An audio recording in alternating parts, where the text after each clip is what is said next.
istakdimil jawwal malai ce kai amfani da wayarka wani ka san ko wannan innan kwanaki 10 to ga matsayin su a musulunci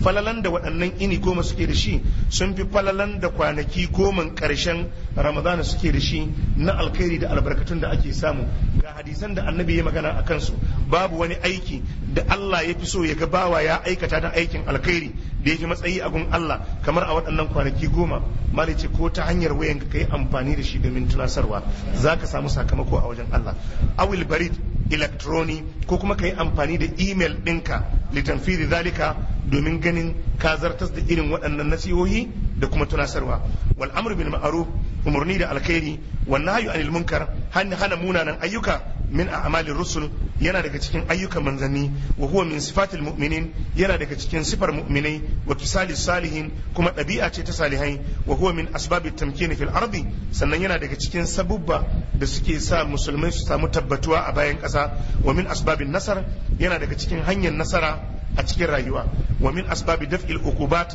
yana daga cikin sabubba na tunkuɗe dukkan wahala da kuncin rayuwa da kuma azabobi da Allah ke azabtar da bayi wa jalbil khairat da kuma jawo alkhairai fabadiru ayyuhal muslimun malam yace ku yi gaugawa ya ku musulmai bil a'mali salihah ta hanyar ayyukan alkhairi wa taqarrabu ila Allah azza wa jalla bil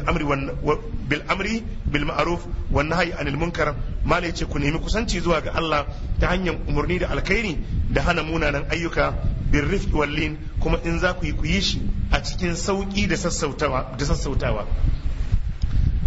haka ne ko ja'alana Allah wa iyyakum mimman yastami'una alqawla fayattabi'una ahsana malai ce muna roƙon Allah ya sanya mu da ku baki daya a cikin waɗanda suke jin shawarwari na alkhairi sukan ji maganganun alkhairi sai su ɗauki abin da yake mafi alkhairi su yi aiki da shi Allah ya samu a ciki wa sallallahu ala nabiyyina Muhammad wa ala alihi wa sahbihi ajma'in idat Abu Abdullah Usman Ali Allah ya saka da alkhairi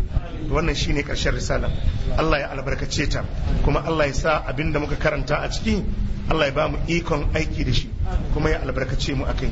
Allah ya sa mu gama lafiya wa subhanaka allahumma bihamdika ashhadu an la ilaha illa anta astaghfiruka wa